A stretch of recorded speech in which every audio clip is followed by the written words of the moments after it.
Welcome to the Slamming Door Sessions, a reality creation podcast where we slam the door to anything that is not our ideal. With your amazing hosts, Jay Wow, Kristen M.F. Clark, and authentic Cynthia Sena Serravache. Join us in a radical embodiment of our ideal states. Hi, everyone. Nice to have you all here. Thanks for tuning in today. It's really nice to have you all gods and goddesses sharing this moment with us. If you're watching this on YouTube, don't forget to subscribe, ring the bell, comment, and share. And so I am Cynthia, as you already know. If you're new here, well, I am Cynthia. My state is authentic Cynthia. We have Kristen M.F. Clark, which is amazing. She's here. She's MFing Clark. Yep. No other version. Yes. And the third host is actually living her godly adventures. Her name is Jay Wow, and she's not physically with us, but she's still with us. We can feel her. She's with us here. And so, yeah, we're getting together to share amazing states, amazing news, amazing everything. So today we can actually start sharing like little nice things that we want to celebrate. And then we have an amazing guest that I will be introducing. So, but before that, let me just ask Kristen, what are you celebrating today? Oh my gosh. Let's see. How much time are we spending here today? Let's say 30 seconds so that 30 seconds. 30 seconds so that we can also. This week has been such a powerful space of manifestations, and I definitely have been sharing them with you.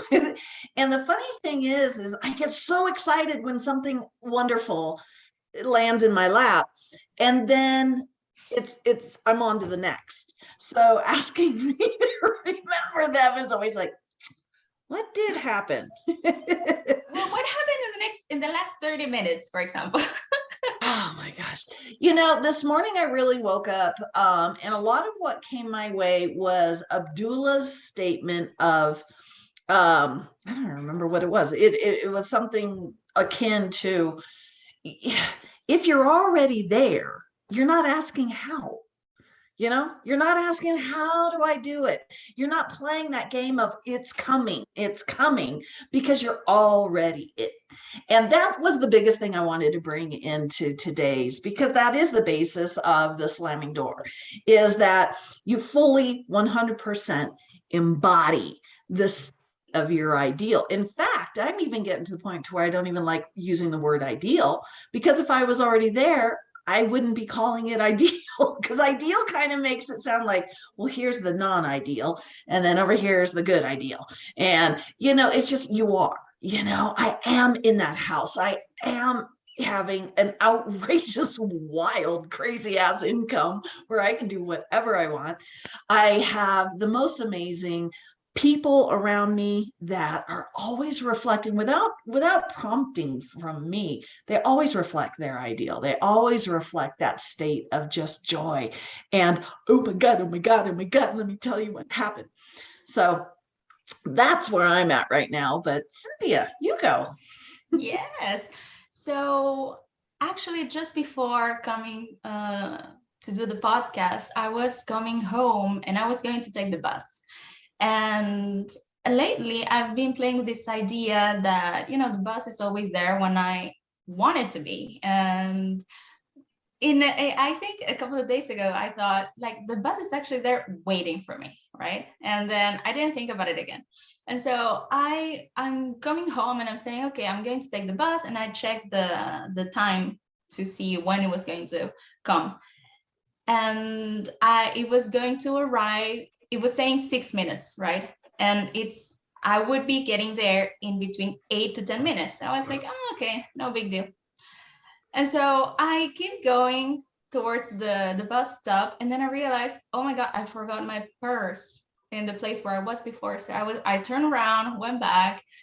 And so I get my purse and then I check again to see when the bus was coming. And it was still saying 6 minutes. And then so I started saying, oh my God, it is actually waiting for me. And so I started going again to the bus stop. And then I check again, it's still 6 minutes. And then when I am approaching the bus stop, all of a sudden it changed to 4 minutes when I was actually 4 minutes away from the stop. So I was like, oh yes, nice. And so this reminded me this conversation that we were having the other day, not here in the podcast, but we have a conversation where we all discuss as gods and goddesses, like we would do here, but it's a private one. And the other day we were talking about how, well, I was sharing how I see and how I love that life is here to delight me, and how the only purpose of everything that exists is here to please me and to make me happy. And I was just enjoying that, with you in the conversation. And then now I see, yeah, the bus is there to wait for me so that I can come home, relaxed and just to do whatever I want to do. So I don't know, that's what I'm celebrating now. It's just this demonstration that actually creation is here to delight all of us and to please us and to rearrange in whatever way that we prefer. And it doesn't have to be a burning desire that, no, it's just like, we prefer this thing. And then reality is rushing to rearrange and say, yes, here you go, So yeah, I love that. So I love that's that. what I'm celebrating. Oh, that was beautiful. I love what you said about how the bus was just waiting for you, not for it wasn't there for all these other cardboard cutouts that look like the people around you. It was just waiting for you. And you were the God saying, it's gonna wait for me. And it's like, okay. It really is. It is this constant remembering that what's going on up here is out there, and you don't have to. I guess so many people are like, oh, but I've never done this before. Start now. Start right now, and everything immediately shifts. It's not like you have to sit here and do this for months and months or years and years or whatever. It's this moment right now. Just smile instead of whatever. And all you have to do is say, well, when I smile, what I want shows up like that. Ta-da! Yeah. It is that you're the operant power, you're infinite intelligence. You, and not the bus, to make not the people on the bus. You. Yeah, exactly. Yeah. Yoo-hoo! And now, so we have a very exciting moment for this podcast because we have our very first guest who is coming to share her idea with us. And so it is my pleasure to introduce her. Kristen, Jay, and a lot of people ask me every day, like, oh my God, Cynthia, how do you do to sing so perfectly? Like, how can you possibly sing so angelically and have this amazing range and have so much control and be like this amazing singer? And I always say there's basically 2 ingredients. So the first one is just my natural and effortless way of always being perfect in everything that I do. And the other ingredient is to be trained by the best vocal coach in the world. And so let me introduce you, the amazing, wonderful, gorgeous, peaceful and grounded creator of music and love, Maiken. Welcome. Do the applause. Thank you. Thank you guys for having me. So I can tell you a little bit about Maiken and then we can let her share. But I just wanted to share that, I've always been impressed like how amazing she is as a songwriter, composer, singer, and God knows how many awards she's won, God knows how many awards she's won. And, God knows. Yeah, exactly. God knows. Yeah. And I don't, a Grammy like every single year. And I don't even know where she puts them anymore, because it's like Grammy for the song, Grammy for the songwriting, Grammy for singing. Like, I don't even know what she does with them. So yeah, I've always been so amazed, but like she's bringing home like all this bunch of Grammys, and then I don't know where she puts them. But yeah, so that's a little bit about Maiken from my perspective. But let her share a little bit about herself with us. Well, thank you very much for such a gracious introduction. Well, I like to think that the creativity and the ideas, they really come from my childhood. It comes from my experience with nature. It comes from my I had such a freedom when I was a child. I had very open parents. Where I grew up on a farm in Norway, on the countryside. I had the forest right outside my window, and I would run around in the forest pretending that I was Pocahontas, and I was touching and singing to the trees, and being like in one with the river. This was my childhood basically, and I had such supportive parents, and my mom was always so encouraging to music. So when I went to her as a child, and we got a piano from a relative of a relative of a relative. Someone had passed away, and there was a piano that nobody wanted, and my parents, of course, they took it. And I said to my mom, I had been touching this piano, I'd been playing around with it, and I said, I want to know how this works. And so she said, okay, we'll get you some piano lessons. So I started playing the piano. I started having singing lessons. I was singing in a choir. I was in theater. And I was so free to explore this at such an early age that already when I was 12, I knew where I was going to study when I was 16. This was all sorted, So I just just followed the path, and here I am. What can I say?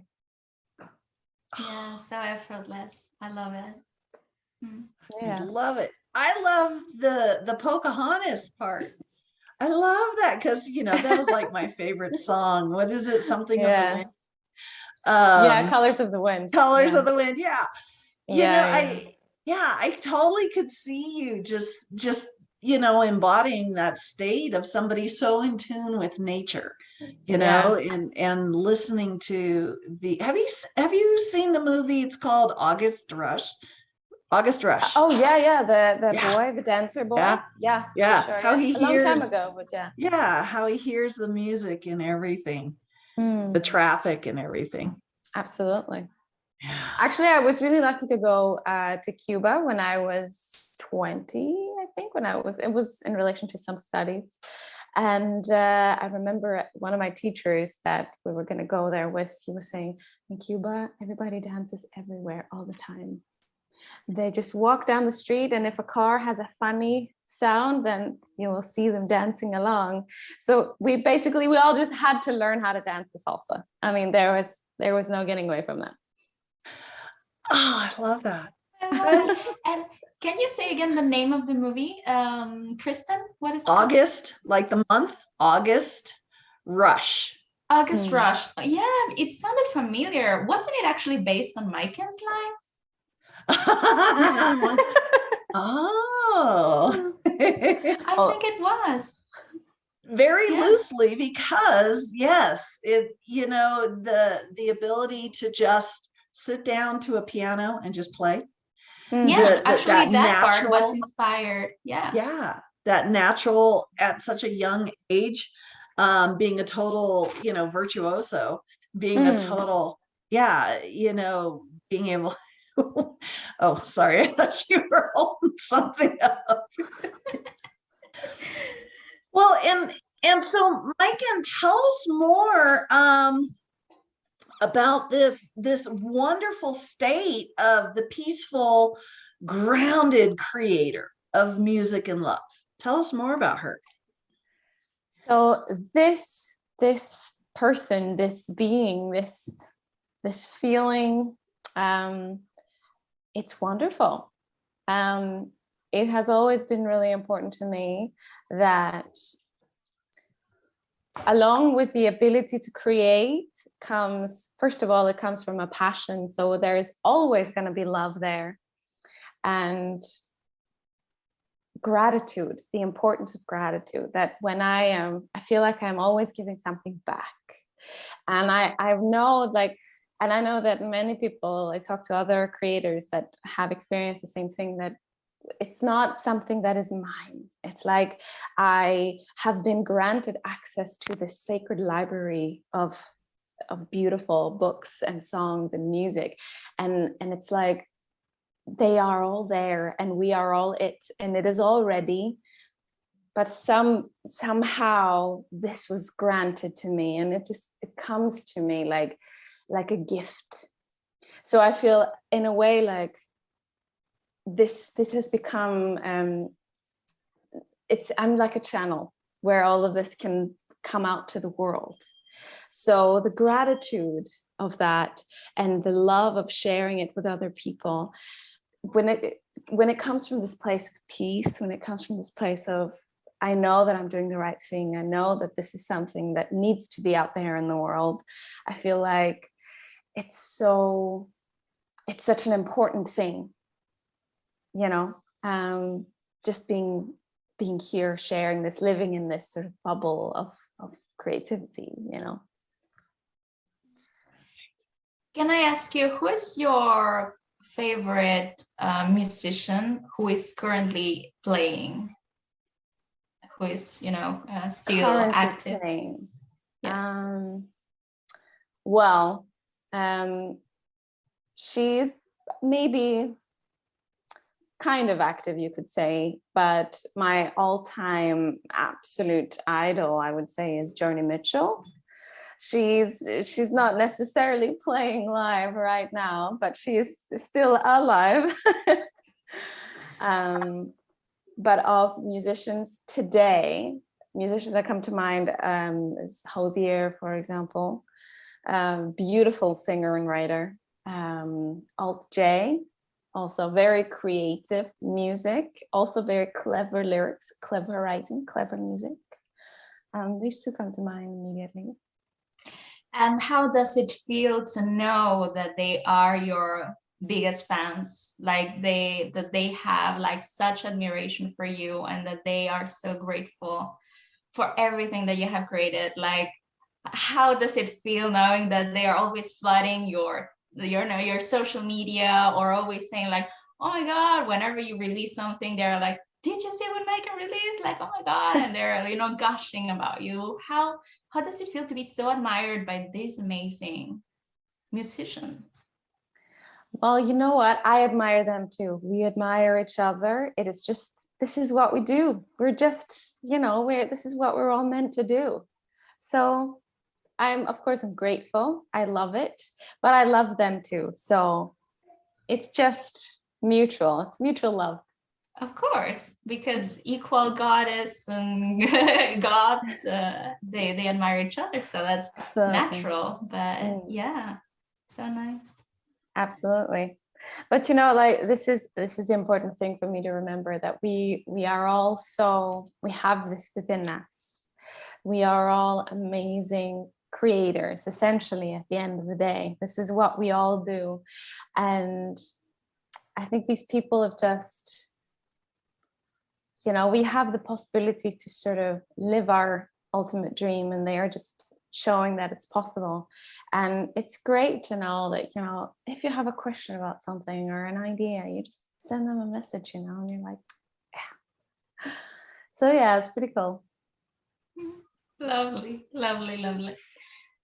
Kristen, I love anything? that, this music is a theme. So before this started, you guys, I didn't know that I had just been introduced to Maiken, and the fact that she's very involved in music. And this whole week, music has been a very big thing that keeps coming around me. So this is kind of like, yeah, duh, of course.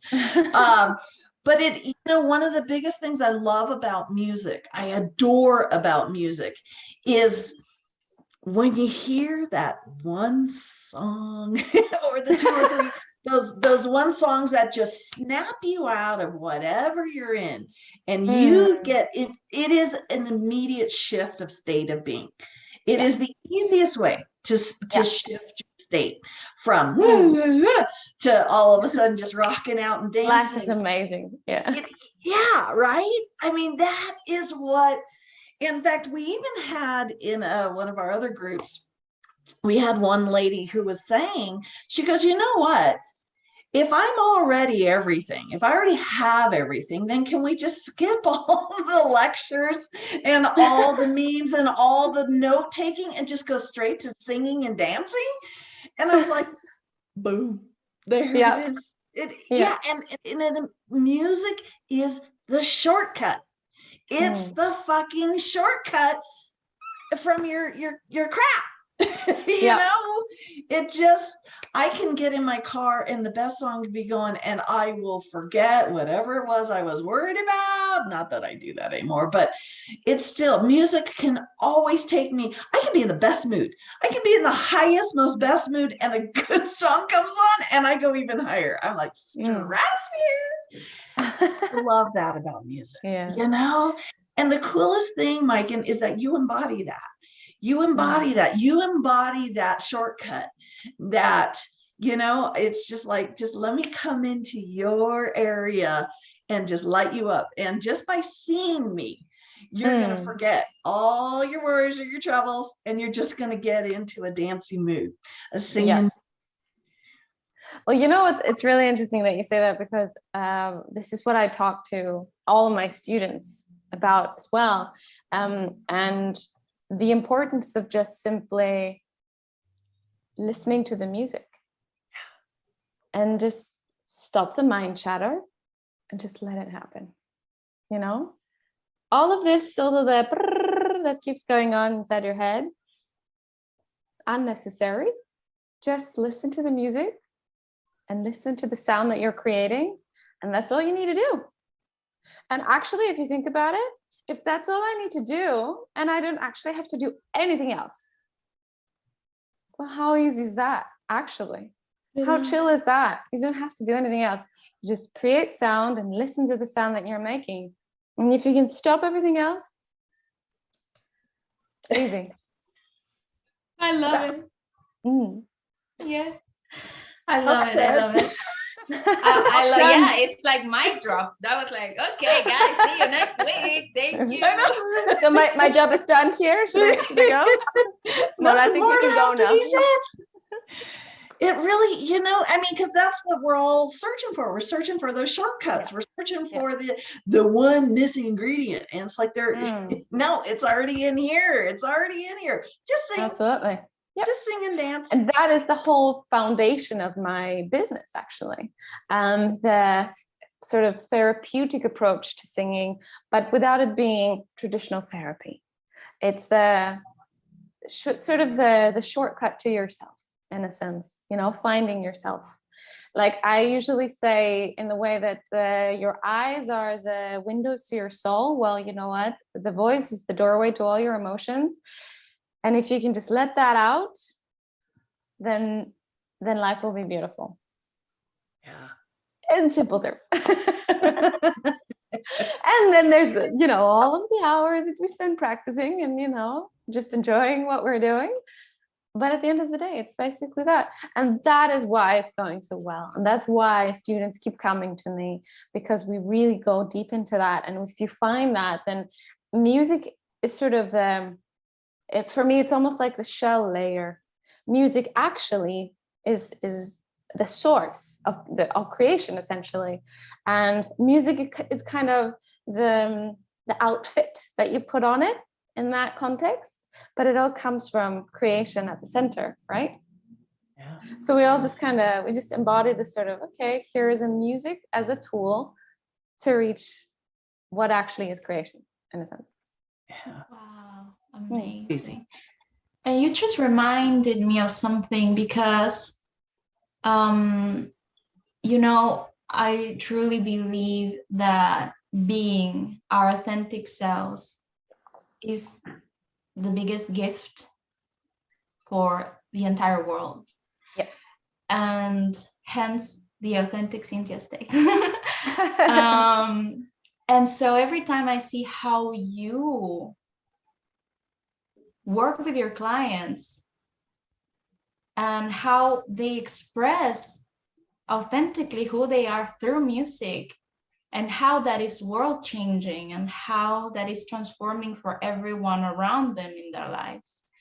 It's just like this ripple effect that comes from you in this God state, in this goddess of music and love and peace and grounded. And then every one of your clients through music is expressing their authentic selves. And this is really world changing. So I am so grateful to witness that. So thank you so much. Oh, thank you very much as well. Thank you for seeing that. What I really love is that you have enormously changed the way therapy is done. You have, there's no more rehashing bad. It's just as simple as come on into my space and let's make some music. And just there's no need to talk about this or talk about that. It's just make the music. Let the music just flow. And through that natural flow of music, healing, but not even healing, because healing again makes it sound like people are broken. It's the natural revealing, like Cynthia said, of the authenticity of the godhood. It just naturally, immediately reveals that simplicity, that ease, that fun, that love. Just by singing, just by even making one note, or just even singing in your mind. You don't even have to make a sound come out. Just do it in your mind. If you're so, if people are worried about, I can't hold a note to save my life. But I love that. I love that the world has been so changed by what is the definition of therapeutic, what is the definition of healing and everything. And it's just that beautiful allowance of the godhood to explode forth just by singing, or just by, like you said, hear the music. And I think also for me, like my biggest achievement was presence of music in schools. Yes. Because today we say, or back in the day, it's very easy for music to be set secondary. The artistic crafts were seen as so unnecessary. We had to know how to do maths and geometry and slam the door. Exactly. Slamming the door on that one. By the way, we didn't warn you. We will slam the door on you. It's great. Yeah. Art, music, all those creativities have always been number one. They've always been the first and foremost. And yeah, there's always been wonderful offer for those that feel a draw to math and those that feel a draw to the histories and stuff. There's always been those as a secondary offer, but it was the creativity that's from the get-go that has been first and foremost in our schools. And isn't that wonderful? Isn't that amazing? And you made the change for that. You made the huge highlight of how important this was. And everything just shifted because of you, Maiken, because of your creation and who you are. I love it. And it's interesting that you say maths and how maths is, it'll be interesting for those who are interested in that. It was when they discovered how easily you can actually teach math through music at such a young age that they understood, okay, you know what? Okay, this was the springboard to beginning to understand that, okay, you know what? Maybe we're onto something here. Maybe it's not so crazy as we always thought it was, because music essentially is maths. It is definition of distances, it's counting, it is division, it's everything. And when they understood how important that was, how easily children just pick it up, and they understand in daily life the maths, how it works, then they were like, okay, well, maybe we could try with other things as well. Did you ever hear of Schoolhouse Rock? I think it was just a US thing. Back in the 70s, we had this thing called Schoolhouse Rock, and it was every Saturday morning as the kids are watching their cartoons. The commercials in between the cartoons were some little jingle, and they were teaching with the jingle. They were teaching math. They were teaching government stuff, like, you know, how does a bill get passed? And it's like, there's this little bill dude with legs, and he's like, I'm just a bill, I'm only a bill. And he had the whole song on how a bill gets passed, you know, through our government. And this is like, this is it was so cool. And what I love is that they've brought that back around. Because, you know, because Maiken's been like going, hello, people, this is the easiest way to teach math. And they're like, oh, yeah, remember Schoolhouse Rock? That was a loss. In fact, I mean, here I am, however many years later. I'm like going, how old am I? You know, 50 years later, and I still remember those songs. Yeah. I mean, it's just like, and in fact, you can Google, you go on YouTube and put in Schoolhouse Rock, and they'll come up. I know they still have them out there. And it, you know, it makes learn a language through music. Yeah, I learned, I mean, I don't know in language, but I was telling Cynthia, I have a song in Portuguese that I was taught in 4th grade. I still know some of the words. Yeah. It's so easy. It's just through music. And I love this. It is. I mean, the whole idea for me was that the way that I memorized lyrics, I started with memorizing lyrics, and I always taught this in a way to my students, because if you find musical cues to connect things to, it's just so much easier to remember. And I remembered that, well, okay, what is that? Why is it that musical cues help us remember? And then I remember that as a child, I was watching every Saturday morning, similar thing, the children's program, and the phone number that you had to call in order to, you know, leave a message or whatever, you know, I still remember, still to this day, I remember, 85, 4, it's the same thing. And if you sing this to anybody my age, they're going to be, oh yes, I remember this program. And I'm like, well, this is something, right? There's something to this here. So that's when I started researching, and I thought, okay, yeah, this is interesting. What can we build on this? Yeah. Ta-da. Oh, I love it. Ta-da. Look at the entire world that opens up through music. Entire world that opens up through it. And I love that everybody in this world knows this, that everybody celebrates this constantly. They all know, the governments know, they all know how wondrous the tool of music is. That they're like we're just at the tip of the iceberg at what music can do. And honestly, a friend of mine does toning. So I know you know about toning.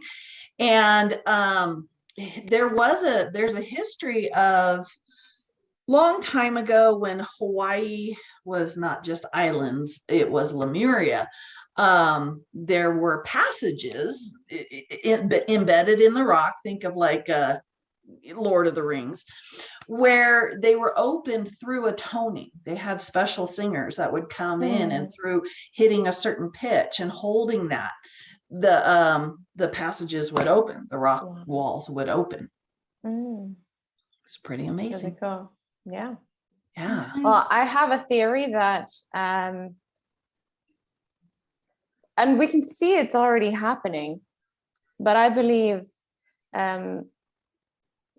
with the awareness around music, and with the awareness around the simplicity of this, and with how intelligent our children are growing up to be, the world shifts to a more loving, more in tune place where we are more aware.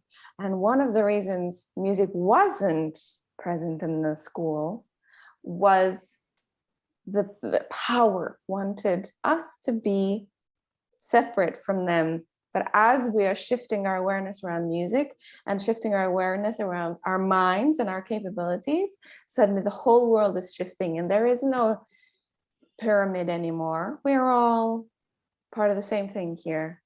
And all of this thanks to music, love, and awareness. Yeah. Yeah. Music. Just absolutely. You think of like the humpback whale, the song of the humpback whale, how I don't think there's anybody who doesn't just stop where they are and listen to that. I don't think there's anybody out there who's like, oh, I can't stand that. I've never ever seen anybody where people, and even the sound of dolphins and stuff, it's so beautiful. And I think Star Trek had a movie where I don't know if you guys saw that one. It's actually a movie where like some big space thing came down and it was putting out this sound, and it was searching for, and they ultimately found out it was searching for humpbacks. Well, this was a time where humpbacks were extinct. So instead the sound started causing floods and tornadoes and the destruction of the earth if they couldn't go back in time and get a freaking humpback whale to answer this machine. And it was actually one of the best ones because it was about the song of the whale. And I think that was Leonard Nimoy's very first directing debut. But it really, I'm very fortunate that I work also here on this property. I get to do lots of landscaping. I love it. And I'm just out there with the birds. And the chickadees are probably one of my most favorite. I love listening to them. I whistle back to them. And one of the coolest things about chickadees is they go chickadee dee dee. And the more D's they add, the more of a warning it is. So when I would be out backpacking with just me and my dog and, for however many days, if I heard a chickadee going, chickadee dee dee dee dee dee dee, I knew to just like stop and look around. And, they were my little alarm. And it's just the amazingness of sound, when you think of a heartbeat, the heartbeat, it doesn't stop just because, if you can hear somebody's heartbeat, it doesn't stop right there. It continues to go out for infinity.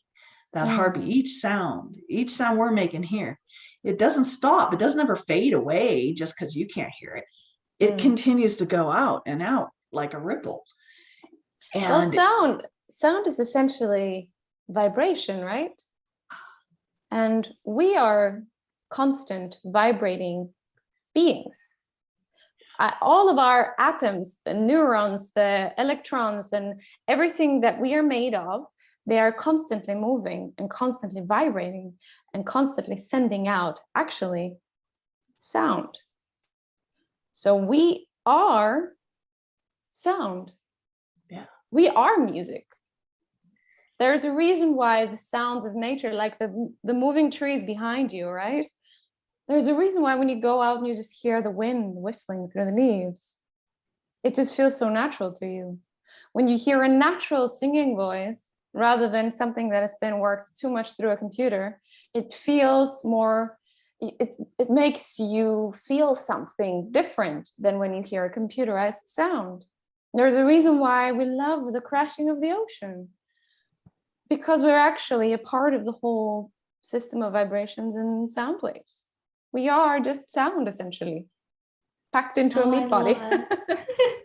Packed into a meatball. Laughing babies. Laughing babies, my absolute favorite. Yeah. I mean, completely amazing. The most genuine laugh you can find. Yeah. It's just a baby that has absolutely no filter, just that's funny. Yeah. It's nice that you say no filter, because actually that's kind of the impression when I hear like a baby really laughing like hard. It's like, wow, you're having fun. Yeah. That's also what I say to my students, that, when we're learning, we have to remember that we are essentially doing what babies would have been doing for hours of their life. We are learning. So if when a baby falls down, if it didn't come back up again, if it didn't know how to just stand up without any other thought process, we as humans would never walk. So just get up again. You know, making mistakes and falling down is a completely natural part of the process, right? And essentially you realize that it's not a mistake. It's just a part of learning. And it's actually creativity as well. So many ideas happened on, well, accident, intentional accident, maybe. And I love it because it's true that there's never a mistake. It's just an exploration. Like, oh, look at this. This is interesting. And oh, look at this. This is interesting. It's all in the mind. And sometimes things, you just prefer something, you know, maybe here in the kind of music that we enjoy hearing this note. It sounds nice, but in other countries and in other cultures, their notes and what they call music and what they call, that's your key and all of that is completely different. And it's not better or worse. It's just another preference. So there's never a mistake. It's just like, oh, look at this. It's just interesting. Yeah, for sure. Absolutely. And if you look at folk music from around the world, even though it has at one point or another, there is the development of instruments, which is different from place to place because we have different nature, different animals, different things that we would have made or designed our instruments from. But prior to that, all of the instruments that are basically based on natural things and the voice, they have so many things in common. They have this sort of off tonality everywhere. If you look at folk music, especially around Europe, it's all based on the same thing. And then if you go a little bit deeper into African culture, go a little bit of course, Africa is a huge continent, so there's a lot of music to take out of just one continent. But if you look at the music that comes from different places in the world as well, and you go a little bit further down into the roots of the music, it all links together. And you see that we are all actually coming from the same thing. And everything else is just additional fluff. I love it. Like the expression of oneness. What do you feel that original is? I believe we were more in tune with the nature's source of creation, or the godlike entity, if you will. Mm-hmm. And I notice we have already returned to it, but we can go much further. I just have a cat that's very moving around here. That's fine. I was just picking up things that my cat was throwing to the floor. So cats are welcome here. My cat is the podcast mascot. Yes. So in the same way as you said with music, that we still have, although music has gotten a totally different position in schooling and in education, there's still a long way that we can go. And I believe it's the same thing, that as we are now realizing the importance of these root, what should I say? What do I call it? Like the root of everything, the more we realize where we actually come from and who we actually are, we return to the sources. And we see the similarities, and we realize that we are actually just different sides of the same thing. I don't know what you would define mathematically, a shape that has endless sides. I don't know if there is a definition for it, but that's what we are. I believe that. Like a diamond, many facets. Yes, an endless diamond. Yes, infinite diamond. Yes. Yeah. Yeah. Oh, yeah. Because the more you try and grasp it, the more it just shifts and evolves, and it's ungraspable, but it's so much fun. It's such a joy. Yeah, I love this. Absolutely. Cynthia, I love that. I didn't know that about music and the root of music, but I see it like, of course, everything is related, even though they come from completely different parts of the world, because we are all one, right? So of course, the expression of oneness is going to come through in music as well. So beautiful. Thank you. Oh, I have another cat that's just tearing down my curtains. What can you do? Right on. Oh my gosh. Maiken, thank you so much for being a part of this. This is just, Thank you. and guys. I love how it just really kind of exploded at one point. Just the whole, and that's exactly why I do this. I love it. It kind of starts out like this, and then all of a sudden it goes, it's like, whee, here we go. Absolutely. I love it. You're like on a roller coaster, like.